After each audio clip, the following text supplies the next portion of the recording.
Today, the St. Louis Dragons can advance to the Super Bowl.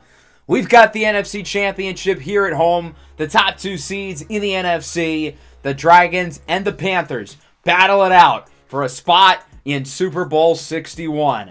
We know that everything is on the line today, everything that we've built for over the last 4 seasons, and it all accumulates here, entering, hopefully, the big game. So last episode, we played against Atlanta in the divisional round, our first playoff game of the year, our first home playoff game ever, and we ended up winning 20-17 with some other interesting results around the league, including the Chiefs, who not only were the number 1 seed in the AFC, but they've been the best team in football for most of the year, and they blew us out a few weeks ago. They ended up losing to Jacksonville. And our win over Atlanta, the big story was Chance Matamolo, who was brilliant. He only threw 1 incompletion in the second half, and on that play, Jameson Williams was wide open, and he tripped. Not bad for a backup quarterback. Desmond Ridder, meanwhile, was not so good, threw under 50%. Atlanta ran the ball pretty well, as did we, but ultimately, Chance Matamolo's precision and accuracy is why we won this game. And we did it mostly without our best offensive playmaker. Arturo Modelo, the Offensive Player of the Year candidate, broke his collarbone in the first quarter. He will miss the remainder of the year, which is certainly unfortunate. The passing game did miss him, but the other receivers stepped up, and obviously our defense was fantastic, being that Desmond Ridder was as bad as he was. Cameron Dicker had a rough game, but on the flip side, Presley Harvin was phenomenal. 5 punts, 4 inside the 20, 2 of which were inside the 2. So let's talk about the Arturo Modelo injury, because obviously this is a pretty big deal. We're already without our best offensive player, quarterback Puma Whitlock, and now probably our second best player on the offensive side of the ball is out for the rest of the year. Obviously a big deal given how important he has been to our passing game this year. Modelo has not missed a regular season game in his NFL career, but this is back-to-back seasons in the playoffs where he's gotten injured in the first round and has been out for the rest of the year. So now the question becomes, entering year 3 for him, if he can be able to withhold a whole season. I get that he had a lot of touches, over 110 receptions, but hopefully we'll be able to keep him healthy in the future. We need to fill his roster spot, though, since he's on injured reserve, and it doesn't have to necessarily be a receiver. It very well could be. I do like the guys we have on the roster as is. Jameson Williams is going to have to step up as a number 1. I'm confident he'll be able to do that. We're going to see a lot of Griffin Weaver today. A lot of Tykeem Keon Jr. Keon had his best game of the year last week against Atlanta. We might see some Aaron Mayer. We might see some Greg Dortch. And certainly Isaiah Likely at tight end. So I went through free agency looking for some potentially ring-chasing veterans, and I landed on Curtis Samuel. I'm not sure how much of an impact he's going to make here. We might get him a few crafted touches, possibly on end-arounds and screens and whatnot, and maybe we might have him returning some kicks and punts. And maybe he can give us a little intel on the Panthers, being that he was there a few years ago. Most of the guys on the roster when he was are gone by now, but you never know. So with that, the playoff bracket sits at 4. While we play against Carolina, the Baltimore Ravens play against the Jacksonville Jaguars. The Panthers finished at 12-5, only half a game behind us. They were in contention for the number 1 seed the entire year before we tied at the end of the season. Carolina started the season on fire. They won their first 8 games, and since then it's been a little more up and down, as they've gone 4-5 in the regular season since then, but they've played well down the stretch. Blowout win against the Steelers in Week 18, and obviously 2 playoff wins, beating Seattle, and then blowing out the Lions 31-6 with 4 touchdown passes from Bryce Young, who's developed into one of the best signal callers in the National Football League. Amari August quietly had a really good season with the Lions, but he was held in check. The Panthers' defense has been a little bit shaky this year. I would say their offense has been better than their defense throughout the duration of the year, but the defense has played really well over the last few weeks. They've allowed around 10 points a game over their 2 playoff games, and we're kind of in the same boat. We're more of an offensive team, but our defense is playing their best football at the right time. So as I mentioned, the Panthers are led by Bryce Young. With morale, he is a 94 overall. He's been really good the second he got drafted, but here in his 4th NFL season, he's taken even more of a leap, passer rating over 110. He's been one of the most efficient quarterbacks in the league, only 6 interceptions, 70% completion percentage, and I imagine he's going to get a hefty payday in the near future. He'll be on the 5th-year option next year, and then likely will receive a massive contract extension, and his number very well could depict the starting point of Puma Whitlock's eventual extension. The Panthers have some good skill position players with Miles Sanders, the corpse of Alvin Kamara. Matthias Abanda is a really talented young receiver in his second year out of Middle Tennessee State. Hunter Renfrow, Jonathan Mingo, Mark Andrews, who they signed in free agency, 99 overall.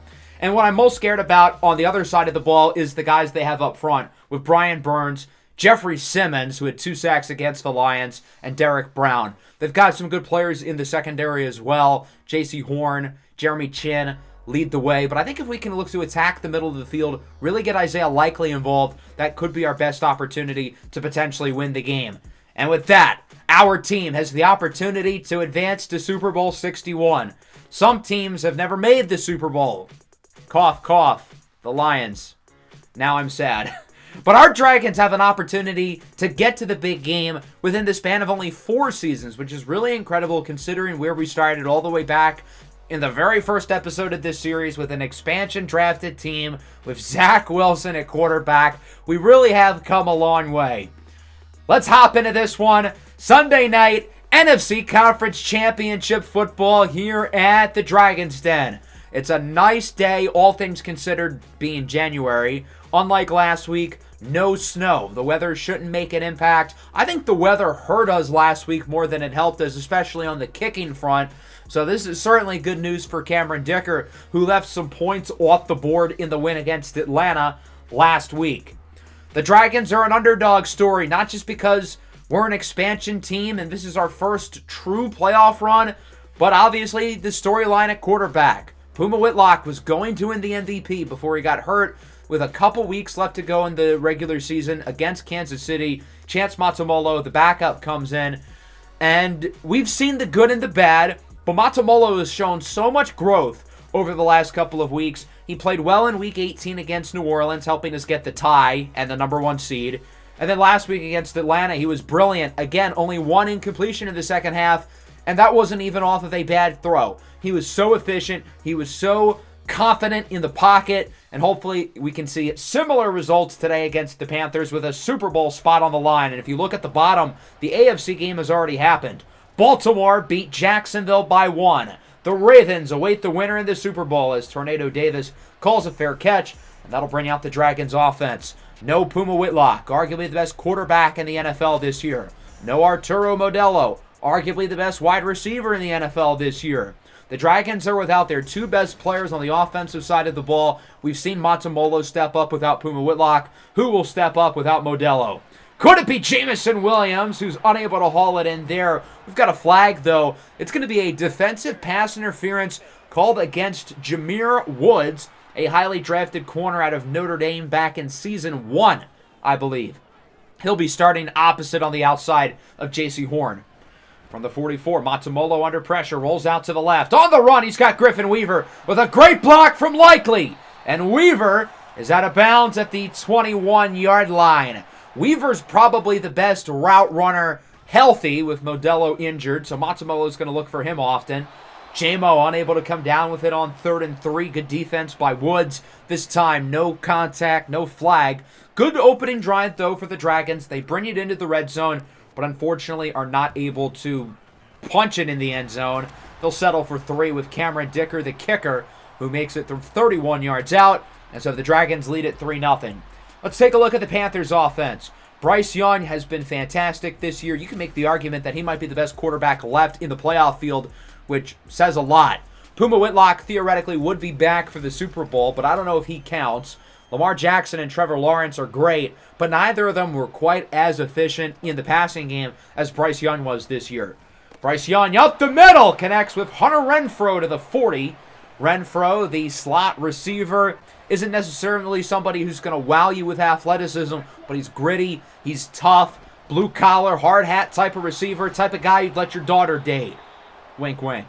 Miles Sanders with a first down. Good run. That'll bring him to the 47. Panthers looking good on their opening drive as well. Another 3rd down, now 3rd and 8. They've converted twice on 3rd down this drive. Young under pressure, throws it away. Great coverage. That was Devin White in the backfield sending pressure. The Dragons won last week because of their coverage. The secondary was unbelievably good against Atlanta, hoping for similar results today. 3rd and 4. Matamolo with time. He's got Weaver. That was a ballsy throw. Weaver with a great catch. And Matamolo puts it on the money. 3rd and 2 now from the 38. Both teams have had a lot of 3rd downs today, and both of them have had a number of conversions. Isaiah Likely hangs on, and he will make sure he gets the 1st down. Tackled past the line by Burns. Matamolo was under a lot of pressure, and that was a really nice grab by Likely in contact. Another 3rd down, this time 3rd and 1. The Dragons already 2 for 2 on 3rd down this possession, looking for the hat trick as Matamolo keeps it on the read option, and he is out of bounds at the 43 as big Jeffrey Simmons is hurt for Carolina. Shouldn't be a serious injury. He did not have to go to the locker room and should return pretty soon. Matamolo on the run. He's got J-Mo to the 30, and Jamison Williams is hurt. That's not good. Clutching at his knee. It's an ACL sprain. Thank God it's not a tear. That would have likely kept him out for part of next year. But that injury is going to keep him out for the rest of this game. The Dragons now without their top 2 receivers, along with their quarterback. Matamolo on 3rd down is going to run with it, and he gets the 1st down. A ballsy run by Chance Matamolo. Nobody was open, so he keeps it himself. I'm curious to see what the passing game looks like without the 2 top pass catchers. Going to see even more Tykeem Keon Jr. now. He's going to be an every down player at this point, and he makes a nice play after the catch, bringing it to the 9. First play of the 2nd quarter. It's a 2nd and goal from the 6. Matamolo hands it off for Darwin Juskins, and he is in for a score. The Washington backfield connects. Chance Matamolo, Washington State's finest, hands it off to the Washington Husky, Darwin Juskins, and the Dragons lead 10-0 here in the NFC Championship. This is a really good start, but Atlanta led 10-0 last week, so we don't want to get too comfortable. 3rd and 4, Hunter Renfrow comes down with it in the slot. Quickly wrapped up by DeMore Diggins, who finished 3rd in the NFL in interceptions this year with 6. Renfrow up the middle to the 33. He seems to be the clear go-to guy right now. Matthias Abanda, you'd think would be the main target, but he's been vacationing on Okuda Island. So because of that, Renfro's going to continue to get the rock. That's his 5th catch of the game. Bryce Young has only had 1 other completion. 3rd and goal. Sanders gets nothing. Nnamdi Sanaga, another Washington Husky, brings him down. I don't know how I feel about all these Washington players making such a big impact as a Duck fan, but hey, I'll take it. Wherever you come from, if you can make plays, we want you. Kick is good, but it's still 10-3 off of the big tackle by the rookie Sanaga. 3rd and 8. Matamolo has a wide open man. It's Griffin Weaver. Down the field, he gets it to the 39. With no Modelo and now no Jamison Williams, Griffin Weaver has been the go-to guy, and he's been really impressive here in the first half. It's an RPO for Tykeem Keon Jr. Trucks through a defender to the 23. Chance Matamolo's been really good again today. Super efficient, not trying to do too much, letting his receivers make plays, and he's been super efficient. 3rd and 9. Matamolo looking short for DeAndre Swift. Trying to get the 1st down. He doesn't. Good coverage there by Carolina. And the Dragons are only going to be able to tack on 3. They will make it a 2-score lead now, as Cameron Dicker's kick is good. Again, no issues today kicking-wise for Dicker, unlike last week. Bryce Young up the middle on 3rd down for take a guess. Hunter Renfrow, who gets the 1st down to the 43. 3rd and 10 now. Carolina down to 2 timeouts in 59 seconds. 5 wide. Young on the run. Finally connects with Matthias Abanda, former top 10 pick. Ultra talented, won the NFC Offensive Rookie of the Year last year over Arturo Modelo, but he's had a lot of trouble today being guarded by Okuda so tightly. 2nd and 2, Abanda's wide open. Right as I'm talking about how he hasn't been able to get open, boom, like clockwork. Look at this clock ticking. There's 7 seconds left. 1st and 10. Short throw for Sanders. He's out of bounds. Carolina had a timeout anyway. That's why I guess they seemed awfully relaxed going to the line of scrimmage. With 4 seconds left, the Panthers are only going to kick. They just want to make sure it's a 1-score game. That probably is the right call, especially because Carolina does start the second half on offense and an opportunity to add some more points. And with that, the first half is in the books. The Dragons lead at 13-6. Don't let the low score deceive you, though. The Dragons' offense has been really solid. It's just that this has been a really slow-paced game. The Dragons have only had 3 possessions so far, all 3 of which have resulted in points. But again, the red zone struggles that have haunted this team the entire year have been the issue so far. As for Carolina, they've had a couple nice drives, but haven't been able to do anything in the red zone themselves. So I think the team that's able to capitalize inside the 20-yard line here in the second half has the best chance of making it to the Super Bowl against the Ravens. On offense, we've got to run the ball better. Chance Matamolo in the passing game has been really solid, but we're getting nothing on the ground. And then defensively, I think Bryce Young started the game off slow, but he's gotten a lot more comfortable in the intermediate game, really using Hunter Renfrow a lot. Renfrow with 7 catches for over 80 yards already. Matthias Abanda finally getting involved as well. I imagine he will be targeted early and often. First play of the half. Sure enough, it's Matthias Abanda to the 40, and he is starting to heat up. 3 catches over the last couple of drives after none before that. Handoff for Miles Sanders, has a hole. Sanders gets a block, and he gets the first down to the 43 as Mingo is banged up for Carolina, their third receiver behind Abanda and Renfrow. Play action. Young under pressure. He's sacked. Devin White in the backfield with the linebacker blitz. Comes home. Finishes him off. Not a lot of pass rush today from the Dragons. Ojolari's been quiet. Wyatt's been quiet. And, of course, Simeon Bonnet has as well. He's done nothing. Miles Sanders with a good run gets 11. The sack, I guess, proves to not be a big deal because now it's a third and very manageable for the Panthers. Young in shotgun, joined in the backfield by Sanders as he looks to throw it, and it's intercepted! What a grab by Demore Diggins, who gets it to the 31. He was looking for Renfrow there, and it looked like Diggins was starting to slip a little bit as the ball was coming, but he's able to corral it into his hands for an incredible interception. Yeah, he was losing his footing, but he's able to re-establish himself and get the ball. What a play by Demore Diggins, who's been inconsistent throughout the year, but he has been an absolute playmaker going for the ball. 3rd and 2, DeAndre Swift does not get the first down. Brian Burns and company bring him down. Swift is the one who's banged up, and he will likely not return to the game. Bunch of injuries on offense for the Dragons. 4 of their most important players out. There's a nice first down. That's Mingo back in the game. Now Miles Sanders on the wheel route gets it to the 43. The injuries have been an issue today for the Dragons, and on defense, they're going to be without one of their more important starters as well for the rest of the way. Devontae Wyatt suffered a bruised sternum. First down. Wheel route again. Miles Sanders hauls in another one, and he's able to keep the feet in bounds. 3rd and 3 now for Carolina. Sanders a little bit dinged up, so the Panthers put the fullback in the backfield as Matthias Abanda comes down with it with a first down to the 28-yard line. That was pretty good coverage by Okudah, but Abanda does a great job of coming down with it. Good throw by Young. 3rd and 6. Bryce Young under pressure. Fumble! Grady Jarrett forces it. It is picked up by the Panthers. Ike Ekwonu will scoop it up. Ekwanu's had a great game today on the blind side. He has held Bonnet in check, and now with a giant fumble recovery. That could have been bad news for Carolina, certainly not wanting another turnover. They'll tack on 3 more points, and it is now 13-9. Dragons still hold on to their lead. The offense didn't do anything off the turnover. Now they're without DeAndre Swift the rest of the way, as Tornado Davis is going to get some run, and he loses 2. Wrapped up by Brian Burns. Without Whitlock, Swift, Modelo, and JMO, the B team on offense looks to keep things moving as Davis does not get the first down on 3rd and 7, just shy.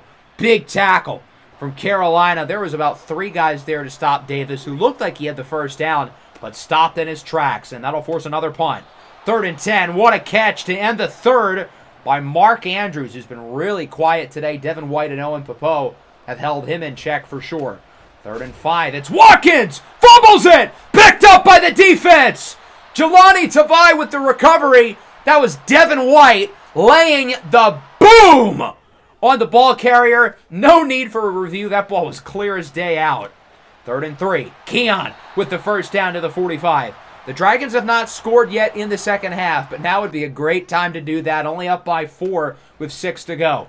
3rd and 9. Matamolo under a lot of pressure, looking to do something out of nothing, but he is stopped by Brian Burns. It looked like he was going to have open rushing room for the first down as well, had Burns not been able to catch up. and the Panthers get it back with 5.5 minutes. They've been held out of the end zone all day. Can they change that here as Young keeps it on the option, and he will get the first down, stopped by Johnson and Diggins, but not before getting a nice run. Carolina did not start the drive with good field position thanks to a good punt by Harvin, but they're quickly rebounding. 2nd and 6. Sanders wide open, tripped up by Okudah, and Cam Lucifer brings him down at the 42. The Dragons did not have the middle of the field covered on that play, and Carolina is able to get the first down with ease. Back to Sanders to the left side. Big run, big hit by John Johnson. The Panthers already have it past midfield. They are moving fast, but they cannot settle for another field goal just as they have throughout the entire game. From the 43, play action. Young's pass is nearly intercepted. Okudah diving at it, never really got a hand on it, but he's in there with the deflection, and now Okudah is in the zone. If I was Bryce Young, I would not throw the ball near him, and sure enough, he throws it right at Okudah, and it pays off as Matthias Abanda comes down with it for the first down. Following play from the 32. Young targets Okudah again as he gets it over to Mark Andrews for another first down. Okudah's been in the zone 2 plays. Young has targeted him both times, and he's come down with first downs. Following play, Young on the run to Abanda. He brings it inside the 5. Can we get Jeff Okudah out of the zone, please? That's clearly making an impact. He's been targeted 3 plays in a row, and all 3 of them have been first downs as we're at the 2-minute warning. This is anybody's game. The Dragons lead by 4. Panthers have it at the goal line. Field goal does nothing. They need a touchdown as on first down. Sanders loses yardage. Simeon Bonnet was in the backfield. Owen Popo was as well. I think it will be Popo credited with the tackle for loss. 2nd and goal. Pitch to the outside. Sanders with room is stopped at the 1. Great tackle by Samasoni Saluni. The Panthers are right there, though. 3rd and goal from the 1. Clock is ticking. 1:20 to go. Bryce Young. He has room and will run it in himself. The Panthers finally with a touchdown. It took them pretty much the entire game, but when their offense needed to, they come up clutch. 16-13 with 1:20 and 3 timeouts left. Let's see what you got, young man. No Modelo, no J-Mo, no Swift. Can Chance Matamolo lead the B team of Dragons to the Super Bowl? As on first down, Drew Sanders is hurt. That stops the clock, which is good news for the Dragons. St. Louis goes for the run to start the drive with Juskins. They have all 3 timeouts. They feel like they can control the clock a little bit. Weaver open up the middle to the 43. Look for Weaver to be targeted off it on this drive. Screen for Weaver on the next play, incomplete as Cameron Dicker warms up on the sideline. Apparently the target for him is the 47. That feels awfully generous. I'm thinking more so like the 37 is where the Dragons need to get. So they're around 20 yards away from field goal range. 2nd and 10. Matamolo is nearly intercepted. Oh, God. He was looking for the rookie Aaron Mayer. That was supposed to be an out route. I don't think he was expecting Mayer to cut upfield. 3rd and 10. Matamolo under a lot of pressure from Burns, and it's broken up in the secondary. And so it'll come down to this. 4th and 10, 41 seconds left. What do the Dragons have in store? Matamolo with no time to throw it, he's sacked. Brian Burns blows right by Lane Johnson to bring down the quarterback. The play was supposed to be a double slant. Weaver, interestingly, was not on the field. The 2 receivers were Keon and Aaron Mayer. Neither of them had enough time to get open because Brian Burns got in the backfield within a second. That's on Lane Johnson. You got to be able to block him. The Dragons do have all 3 timeouts, so it's not over. A first down finishes this one off, and Sanders gets it. The Dragons are going to let him score because if he goes down, they kneel out the clock. Since Sanders scores, we have a very, very slim shot of the comeback, but still a shot. The Dragons need a touchdown, an onside kick, and a field goal. Although I guess you could flip around the order for the field goal and the touchdown. But that's going to be pretty hard to do with only 30 seconds. The Dragons do have all 3 timeouts, so I guess there's that. But it would take an absolute miracle. Likely. Wide open down the field. He gets it to the 48. Dragons immediately call their first timeout. Still got 2 more with 23 seconds left and the season on the line. Play action. I don't know who you're faking out with a run. As Likely's open, and he's chased out of bounds. That'll stop the clock at 18 seconds. The Dragons are finally looking vertically, and it is working. On first down, Matamolo is going to heave one up for the end zone, looking for Keon, and it's incomplete. Good coverage by Jameer Woods. Pass was overthrown anyway, and we now sit at 12 seconds. 2nd and 10. Matamolo under pressure. Got to get rid of it, and it's incomplete, and now we're down to 8 seconds. So really, the Dragons have to score on this play. They've got to throw a Hail Mary, essentially. So that's exactly what they're going to do. Matamolo gets rid of it way too early, as it's incomplete. And now we sit at 3 seconds. Being down by 10, this will be the last play, and it looks like the comeback dream is over. But here's one more Hail Mary for good measure, and it's tipped and incomplete, and that'll do it.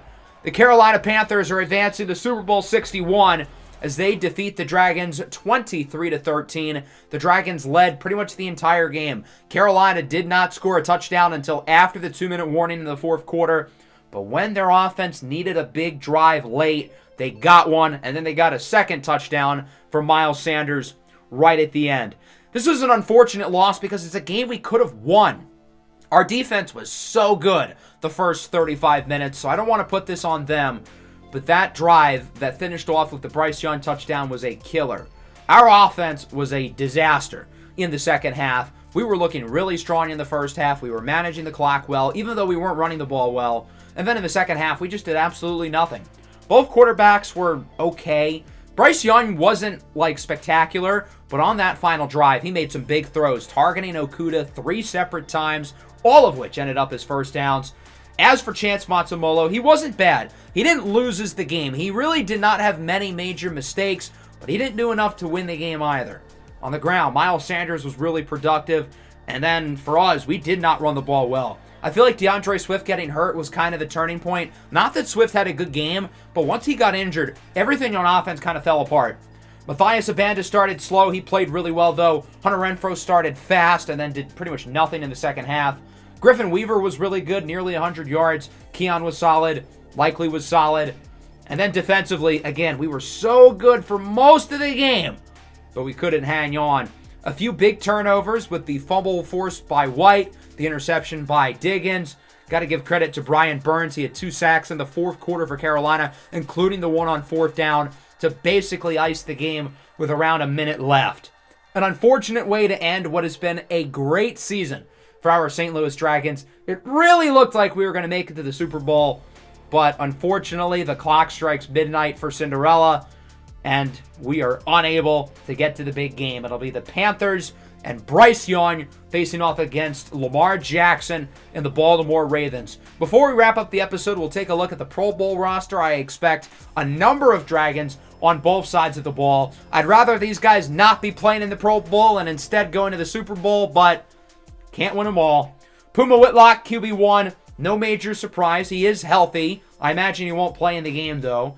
Arturo Modelo, as you'll notice, is not on the list. That's because he's injured, but obviously he did make it. Isaiah Likely makes it again for a 3rd straight year. That's pretty cool. Ryan Jensen gets there as well. I'm not sure if Jensen's going to retire at the end of the year, so if he does, pretty cool honor. That's 4 players for us on offense. On defense, Simeon Bonnet, very well deserved, although he did nothing against the Panthers today. Owen Popo makes it. Demore Diggins makes it. And then in the special teams, Cam Dicker gets in. So that's 8 Pro Bowlers, 4 on offense, 3 on defense, 1 on special teams. The only thing that I think I would change is probably at corner. I get that Demore Diggins had 6 interceptions, but Okudah and Lucifer were both a lot better throughout the duration of the year. Okudah in particular, although he wasn't so good today, late, but throughout the duration of the year, he has been fantastic and probably should have gotten that spot over Diggins. That'll wrap up the episode. Not the result we were hoping for, but still a really fun game and a really fun season. Next episode, we'll be kicking off the offseason, eventually getting through free agency and the draft as we look to build towards season number 5. Hopefully, a healthy season for us, unlike the end of this year where the injuries really costed us. Make sure to leave a like and subscribe to the channel if you are new. Peace out.